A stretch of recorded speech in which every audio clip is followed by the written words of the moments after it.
maravilloso de los relatos de milagro, los animales pueden llegar a ser criaturas de espíritu elevado, toda vez que pueden desempeñarse como servidores de Dios, gracias a la presencia permanente de María Santísima en sus múltiples advocaciones, que para privilegio de los numispanos eligió su residencia en México, cabeza de este virreinato. A partir de su benéfica y amorosa influencia, hombres y brutos son capaces de convivir en una paz y armonía perfectas como la que tenían antes del pecado de la pareja original. Por eso la Nueva España es la tierra edénica que la humanidad deseaba recuperar desde su caída y el escenario señalado para que la segunda Eva, desde sus epifanías, purifique el mundo de la corrupción y el pecado. Muchas gracias.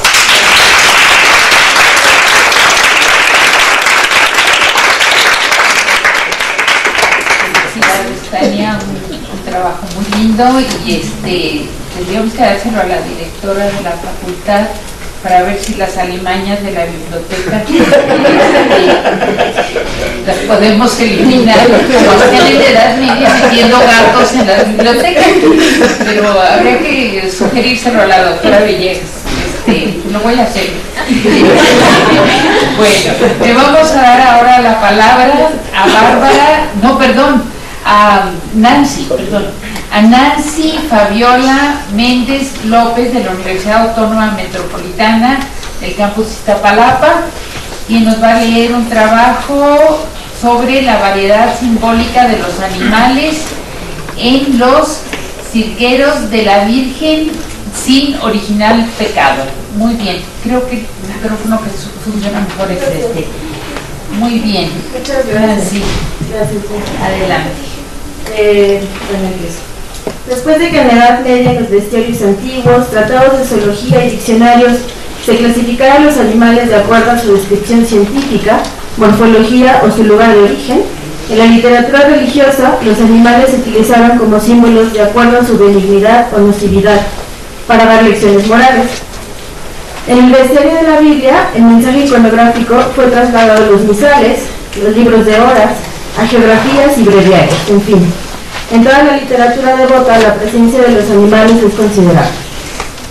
En este caso, los animales que aparecen en el texto novohispano, los cirgueros de la Virgen sin original pecado de Francisco Bramón, cumplen un propósito didáctico al ser una novela, cuyo fin es lograr el misterio de la Inmaculada Concepción. Así, encontramos desde el uso poético de los jilgueros como alegoría del canto y la predicación, el tratamiento teológico de la representación del tetrabón con el arco triunfal, la serpiente como representación del pecado original, la comparación de la Virgen con el ave fénix en un emblema, hasta la utilización de la imagen del águila que aparece en los escudos de uno de los caciques en la danza final otecotica. Es mi propósito mostrar tal variedad alegórica, ya que cada animal aparece en diferente contexto dentro de, cito, la única novela pastoril divinizada en letras novohispanas, según Trinidad Barrera. Bueno. El jilguero. La función poética de los sonorosos jilgueros, tanto en el título del texto como en la metáfora que se hace de los pastores que le cantan a la Virgen, es inevitable. La relación entre dichas aves, su canto y la evocación a la Virgen es muy clara. Según las particularidades que señala Filippo Piccinelli acerca del jilguero en el mundo simbólico, las aves y sus propiedades, tenemos que el jilguero es una ave única, como la Virgen, como se lee en el Cantar de los Cantares. Cito: una sola es mi paloma sin defecto, una sola la predilecta de su madre, tú sola superas los méritos de todas, por eso eres solo elegida sobre todas. Fin de cita. En los jilgueros leemos la voz de Florinarda, cito: si para el menor y el esclavo más razón corría que la materia de la reina y señora fuese más limpia, pura y escogida, y como jamás dio entrada al pecado, no fue su santísimo cuerpo corrupto, pues vemos que la causa de morir y corromperse los cuerpos es el pecado. Fin de cita. Esta idea se repite constantemente en las reflexiones de los pastores.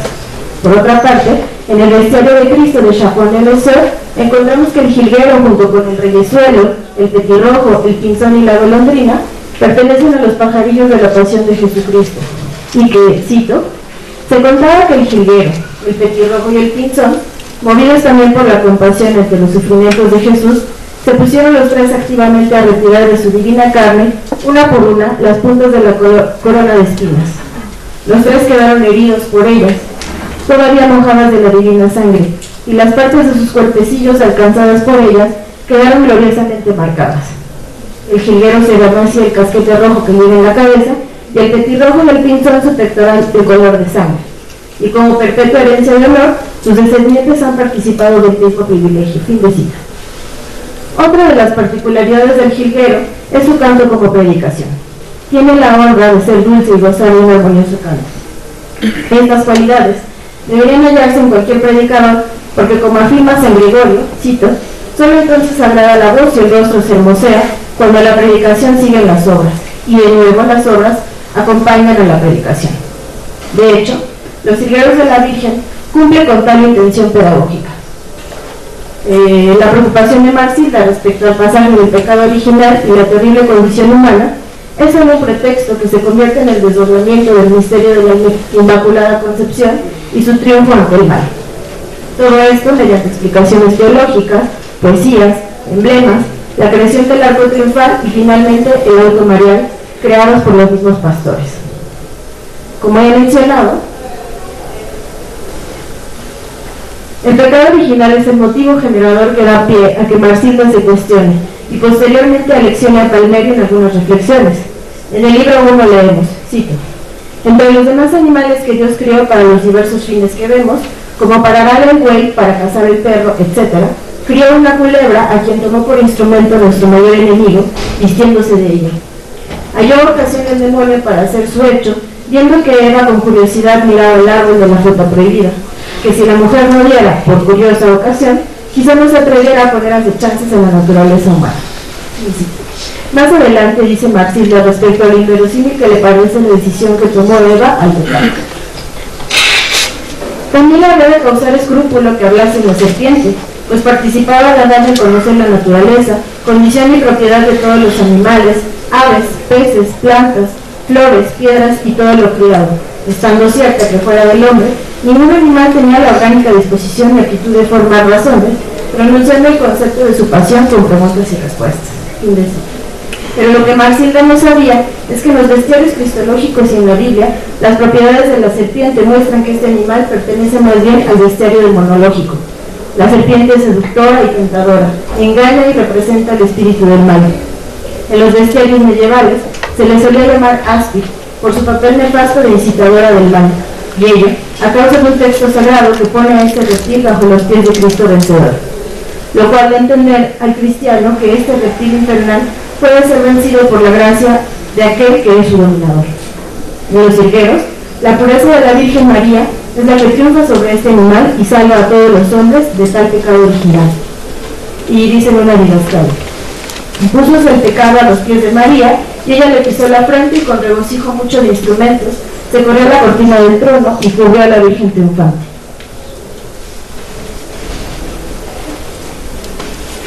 Por otro lado, la representación del tetramorfo o los cuatro animales que aparecen en las visiones de Ezequiel y San Juan en el libro del Apocalipsis aparecen en los jilgueros en las columnas del arco triunfal que hace Marsilda, en la puerta principal del templo al que asisten los pastores antes de observar la representación del auto marial. Así, el padre Sergio describe, sí, en cuatro columnas jónicas, que sobre basas cuatro y contra basas estribaba, en toda razón de arquitectura se levantó un arco suntuoso, de figura proporcionada, labrado y bien compuesto, según los preceptos de tal arte. La obra de este arco era en forma de tres entradas arqueadas, de suerte que la del medio subía más que las colaterales, en cuyas cuatro basas se pintó la insignia del coronista San Mateo, que es un ángel con rostro humano, la del divino evangelista San Lucas, que es un toro, la del soberano secretario San Marcos, que es un león, y la del amado discípulo en celestiales secreto San Juan, que es una águila. Fin de cita. Esta vez, la utilización de los animales como símbolos teológicos funciona como un ejemplo para los pastores y espectadores del tetramorfo, que se encuentra en lo más alto del arco triunfal. En el bestiario cristológico, estos animales celestiales son los que el profeta Ezequiel, a finales del siglo VII antes de nuestra era, y el evangelista San Juan, en los primeros años de la Iglesia, vieron agitarse en visiones en las que nos dejaron extraordinarios y desconcertantes relatos. Así, el hombre, el león, el toro y el águila conforman tal representación que a su vez encarnan los 4 evangelistas. San Lucas aparece como un toro, algunas veces un becerro. Este animal está relacionado con el sacrificio en la simbología cristiana y también representa la paciencia y la fuerza. El toro pertenece a los animales del holocausto o víctimas en los sacrificios a la divinidad, ya que su sangre es la redención del mundo junto con las ovejas y los corderos. En el bestiario de Cristo de Shahuan Eleza leemos, cito, por lo que se refiere al toro, dicen los antiguos doctores que no solo es el jefe del rebaño, sino que también es esposo y padre. Hace nacer la alegría y el amor y con ello la vida. Asegura así la perpetuidad de la especie y la multiplicación del rebaño. Igualmente Cristo en la iglesia. Cito. San Marcos es acompañado por un león que, como sabemos, representa la fuerza, la majestad, el coraje, la fortaleza. Pero también es una alegoría de la resurrección de Cristo. En el fisiólogo dice, saber que la leona trae al mundo a su cachorro muerto y cuando lo tiene llega el león, que tantas vueltas da en torno suyo, rugiendo, que al tercer día su cachorro resucita. Por le vestir de Philippe Breton en el siglo XII, el león es hijo de Dios y el color de su piel se debe a que es un símbolo de martirio y pasión de Cristo. San Juan, cuyo símbolo es el águila, considerada la reina de las aves como todas ellas, es la representación del espíritu que vuela muy alto. El fisiólogo dice que al envejecer el águila se le tornan de plomo las alas y se le cubren de tinieblas los ojos. Busca una fuente de agua, vuela por los aires hacia el sol, quema en él sus alas y la oscuridad de sus ojos. Baja luego a la fuente, se baña 3 veces en ella y queda rejuvenecida y renovada. Según Filippo Piccinelli, cito, el águila, abstraída por la luz del sol, representa el ánimo generoso e impávido, con el lema non terret fulgor, que quiere decir no le espanta el brillo. Este símbolo se aplica al evangelista San Juan, porque mientras los serafines cubren su rostro y no pueden mantener los ojos en el resplandor divino, como advierte San Crisóstomo en aquellas palabras de Isaías, con 2 alas se cubrían el rostro. San Juan, en cambio, contempla fijamente a Dios, como el águila a su amado sol. San Agustín declara, este mismo San Juan es el águila, pregonero de cosas sublimes, que contempla fijamente la luz interna y externa. San Ruperto Abad dice, con razón es llamada águila, porque mereció contemplar profundamente con mirada fija aquella divinidad por la cual el hombre Cristo pudo ascender al cielo y todavía en este mundo pudo clavar sus ojos bien abiertos al sol. Fin de cita. Después de esta imagen, Bramón ofrece una segunda aparición de un águila en el texto, esta vez en el escudo de uno de los caciques que salen junto con el reino mexicano del Bogotá. Cito, salieron 6 principales caciques, que son los nobles y de buen linaje, con preciosísimas ropas aderezados y después de ellos el reino mexicano, riquísimamente vestido con una tilma de plumería y oro costosamente guarnecido. Llevaba como los 6, en el brazo izquierdo, un rico escudo con un vistoso plumero de muchas y diversas plumas que más realzaban el adorno de la persona. En el escudo llevaba sus propias armas grabadas, que son una águila sobre un plumaje. Fin de cita. Tal imagen, que recurre de nuevo al águila, nos recuerda que tal animal era uno de los símbolos mexicas, aunque después de la evangelización masiva, vemos cómo el proceso de transculturación llevó a que ciertas imágenes se asociaran a los símbolos cristianos. Como lo menciona Alberto Solange, cito, el águila guardaba relación con el dios solar y tribal Huitzilopochtli, y después de la evangelización y de un proceso sincrético, se convirtió en uno de los símbolos de la resurrección de Cristo y en el de San Juan Evangelista, como lo era ya en la iconografía cristiana. La relación del águila cristológica que el espectador o lector había observado en el arco triunfal en la imagen de San Juan, ahora se relaciona con el águila, que fue un motivo recurrente de la cultura mexica. Bramón recupera este signo y lo adapta para que aquel símbolo de la luz de Dios del Evangelio también sea el águila como dios solar de los naturales. Por último, la presencia del ave fénix en la novela nos remonta a una de las aves que tiene un poder maravilloso y que es uno de los símbolos que más interés despertó desde el pensamiento medieval hasta su utilización en la emblemática, valiéndose de sus cualidades para hacer uso de la imagen. Sabemos que por lo general se le relaciona a esta ave única a la resurrección de Cristo. porque se quema y resurge de nuevo. Sin embargo, lo que parece interesante es observar cómo pasó su simbología a la comparación con la Virgen. José Julio García Arranz, en su texto Ornitología emblemática, explica cómo fue que desde Plinio, que le atribuía al ave que es sola en el mundo y es visto muy pocas veces, logró configurarse como sinónimo de la Virgen por diversas cualidades que tenían en común. Todavía en el fisiólogo y en el Bestiaire vivant de Guillaume Leclerc se insiste en la resurrección de Cristo. Sin embargo, la comparación con la Virgen se adoptó posteriormente. Cito: la enorme popularidad que adquirió el mito del Fénix durante los siglos medievales permitió que el ave encarnara otras alegorizaciones, o fuera empleada en otros contextos. Lactancio incidía en la sexualidad de esta criatura fabulosa para proponerla como símbolo de aquellos que ya logran una completa abolición de la sexualidad, estado que caracteriza a los ángeles y elegidos en la gloria, en esta vida terrena, participando ya de la vida angélica antes de la muerte. Por ello Rufino compara a comienzos del siglo V a la Virgen María, que concibió por obra del Espíritu Santo con el Fénix.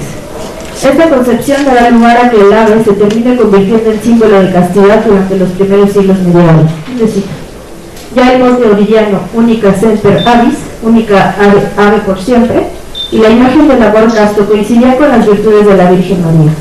Además de que el ave carece de sexo y pareja, por lo que es pura en el momento en que concibe a su hijo, pero también en el momento en que ella es concebida.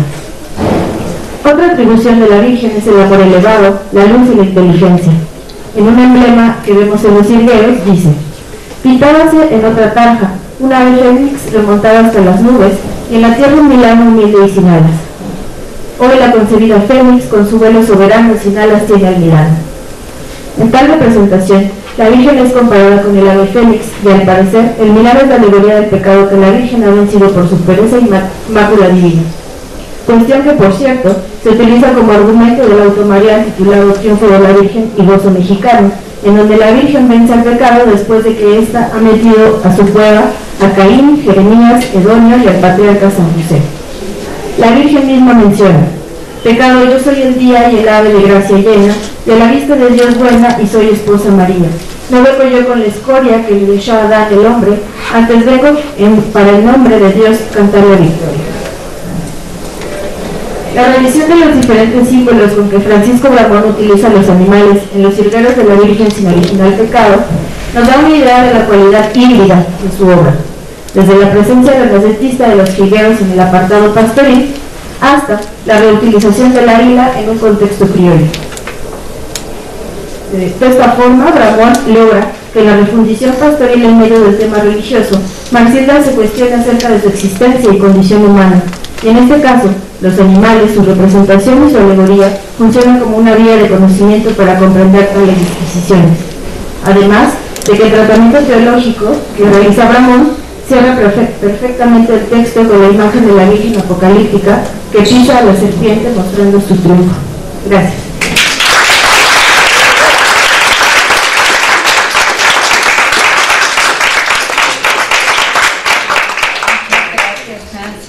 Texto, bellísimas imágenes y bueno, tuvimos dos textos relacionados con el culto mariano y otro con la emblemática y estos Santorum.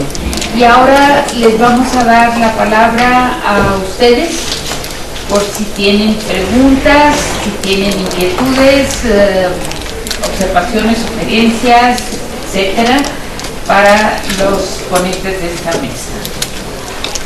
¿Sí? Yo. Pues gracias primero. Y tengo dos preguntas para el doctor Marcos Guadarrama. Sí. Espero no sean como las respuestas muy amplias.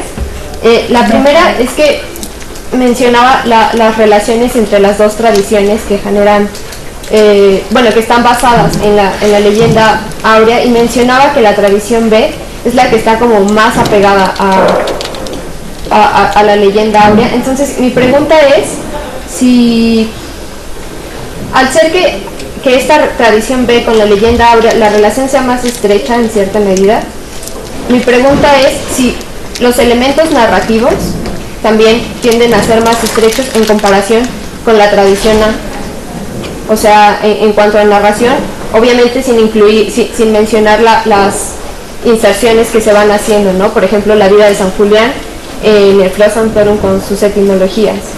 Esa es la primera pregunta.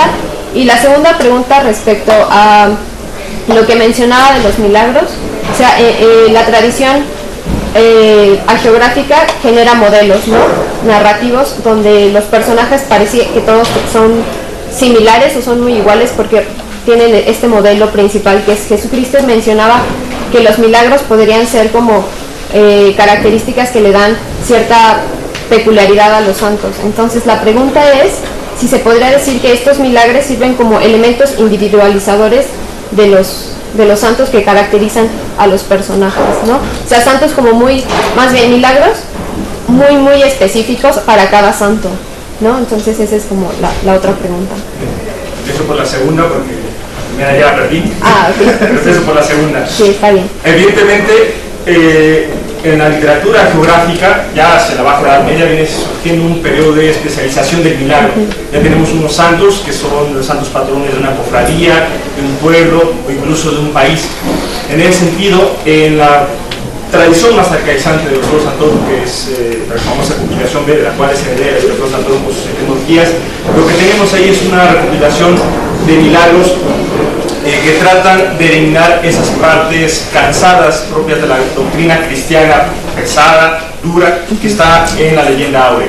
De ahí que ya en la compilación B empieza a haber una serie de inserción de lecturas ajenas a la leyenda áurea en los Flor Sanctorum de la península ibérica. Mencionas a San Julián, pero está también Santo Toribio de Astorga, estaría también la vida de San Antonín, que es se conoce que es una prosa geográfica fabulosa, que no está testificada en ninguna fuente cristiana. Tenemos también lecturas doctrinales que fueron sacadas de otros Flor Sanctorum. Por ejemplo, está el pasaje de la transfiguración de Cristo, está presente en esta versión arcaizante y no en los manuscritos de la compilación A. En cuanto a la primera pregunta, ¿me la podría repetir, por favor? Sí, sí, hay un acercamiento más en cuestiones de elementos narrativos de la compilación B con la leyenda áurea, o es más cercano estos elementos, estas características narrativas con la compilación A. Lo que pasa es que en la compilación A ya empezamos a ver una marcada diferencia en relación a la fuente primigenia, que es la leyenda áurea. Lo que tenemos ya en la compilación A es que se empieza a sacar estos pasajes de imaginación fantástica netamente y se dejan solamente pasajes de corte más realista, entre comillas.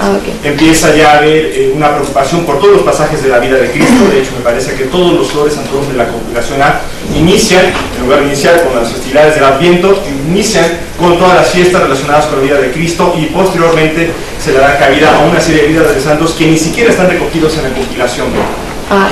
Espero haber contestado la pregunta. Sí, ya quedó por muy claro, gracias. ¿Alguna otra pregunta, comentario? Sí. Pues felicidades a la mesa, muy interesantes todas las ponencias y aprovechando que todavía tenemos bastante tiempo, me parece. Porque fueron muy disciplinados. Sí. Pues hay que aprovechar que tenemos a Tania para que nos cuente el milagro que se le quedó por ahí en el tintero, en el bolsillo de los puercos. Yo me quedé con la duda. Sí.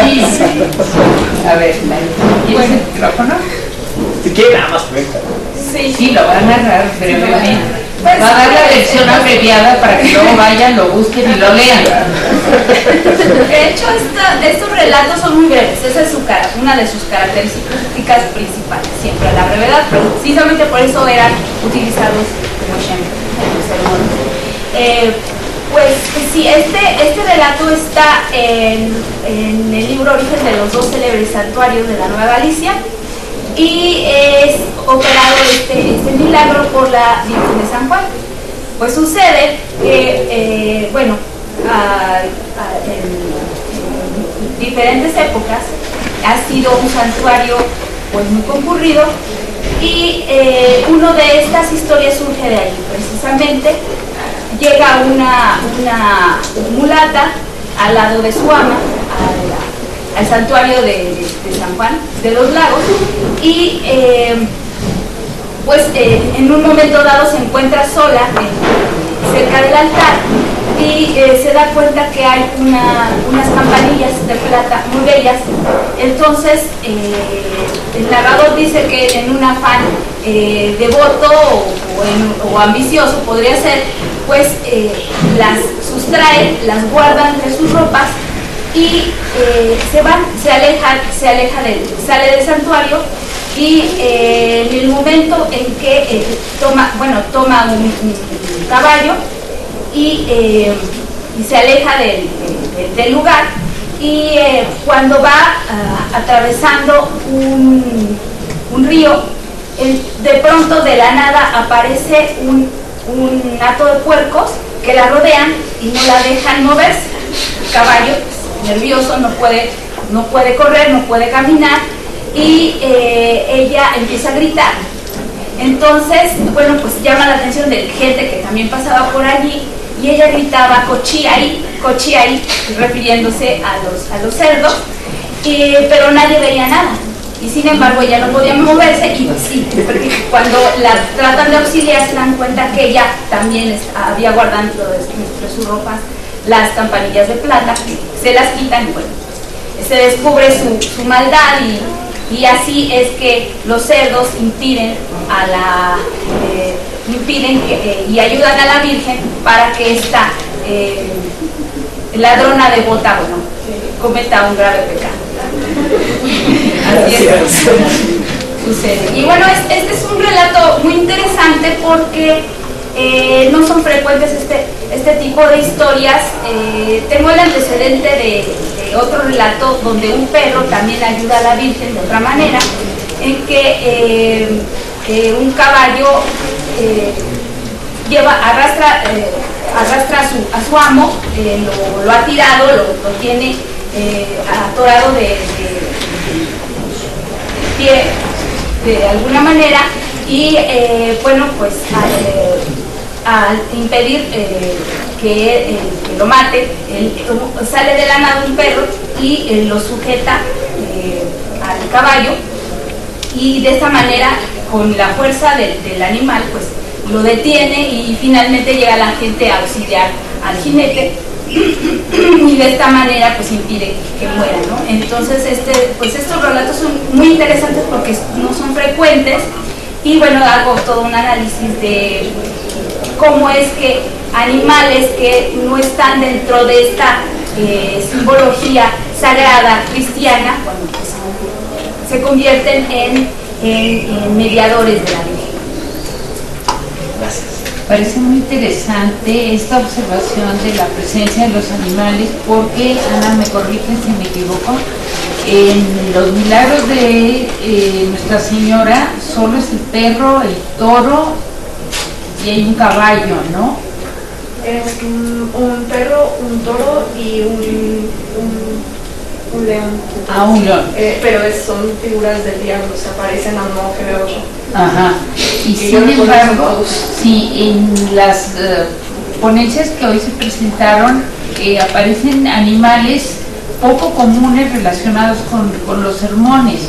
Este tipo de relatos como los que tú narraste, lo que mencionó Marco de las avispas, y tú hablaste de una serie de animales también muy interesantes, y los de la emblemática. Entonces sí hay todavía mucha miga que sacar de los sermones y de los textos geográficos en ese sentido, en el sentido de la fauna presente. Hay para rato, Mariana, Penélope y Xochitl. Bueno, otra pregunta, otra observación, sí, Claudia. Sí, tenemos una duda con Pepe. ¿Los jilgueros son los jilgueros o es un pajarito con existencia propia? Sí, bueno, más bien jilgueros como jilgueros, claro. Sí. Y no, yo una observación en cuanto a la comparación del Fénix con la Virgen María. En alguna poesía del siglo XV español la compara también que creo que yendo al mismo lado de un paralelismo con la Virgen María, se la compara a Isabel la Católica, sí, como Fénix. Sí, sí. No lo sabía, pero... Sí, claro. Gracias. ¿Algún otro comentario? Sí, Yo tengo, bueno, primero me gustaría toda la mesa con tres ponencias. Tengo dos preguntas, una para Marcos y otra para Tania. Tú, Marcos, hablabas, pero en todos estos ejemplos de santos varones. Te quería preguntar si existe algún animales, pero vinculados con santas. Sí. En todo lo que tú has... Hay una anécdota muy interesante de la Virgen María. Lo voy a leer, lo tengo por aquí. Solo tengo que encontrarlo. Me parece muy interesante este pasaje, que es la purificación de la Virgen, porque no solamente es una referencia a los animales de manera como una anécdota, sino se convierte en un